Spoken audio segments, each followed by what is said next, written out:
আমি elevator education থেকে Souvik sir কথা বলছি।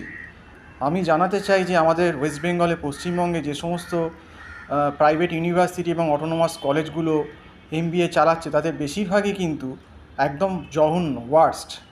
এবং এই সমস্ত প্রাইভেট ইউনিভার্সিটি এবং অটোনোমাস কলেজগুলো কোনো রকম কোনো পরীক্ষা ব্যবস্থা এদের নেই, কোনো রকম কোনো এন্ট্রান্স টেস্ট, ম্যাট ক্যাট, এনম্যাট সিম্যাট যাই হোক, তার থ্রুতে কোনো বেশিরভাগ ক্ষেত্রে অ্যাডমিশান নেই।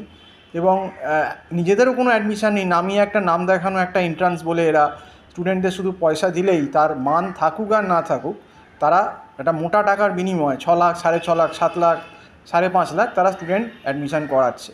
এবং কোনো রেগুলেশন নেই, এদের এআইসিটি অ্যাপ্রুভালও কোনো কিছু নেই। এবং এরা প্রায় বেশিরভাগ কলেজগুলোর এআইসিটি অ্যাপ্রুভাল নেই যারা এরকম ডিরেক্ট অ্যাডমিশান করায়। এবং এরা যত খুশি সিট, 400, 450, 350, 500 এরকম স্টুডেন্ট এরা মার্কেটিং করে চারদিক থেকে ধরে এনে ভরছে।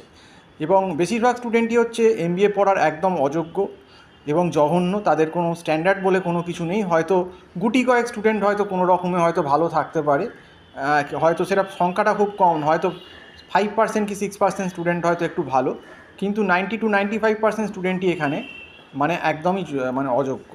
এবং এইভাবেই ব্যবসা ওয়েস্ট বেঙ্গলে চলছে এবং গভর্নমেন্টও চোখ বন্ধ করে আছে। এবং এটা যেহেতু আমরা একদম গ্রাসরুট লেভেল থেকে পড়াই 17 বছর, দেখতেই পাচ্ছি যে এরা মিডিল টার্ম, সামান্য ইকুয়েশান এগুলোই করতে পারে না, যেগুলো 4-5-এর বাচ্চা ছেলেমেয়েরাই করে দেবে স্কুলে। এদের যা অবস্থা, এদেরকে আবার ব্যাক টু দ্য স্কুলে সেই 2-3 পড়ে পাঠানোর মতো অবস্থা। আর এদেরকে পয়সা দিয়ে এমবিএ পড়াচ্ছে, মানে এদের এমবিএ ডিগ্রি হচ্ছে ঠিক, কিন্তু আলটিমেটলি এগুলো হচ্ছে সব জালি এমবিএ। এরা এরকম ওয়েস্ট বেঙ্গলে এখন জালি এমবিএ প্রচুর ভরে গেছে। তো যাই হোক, আজকে এই অবধি বলেই শেষ করলাম। নমস্কার।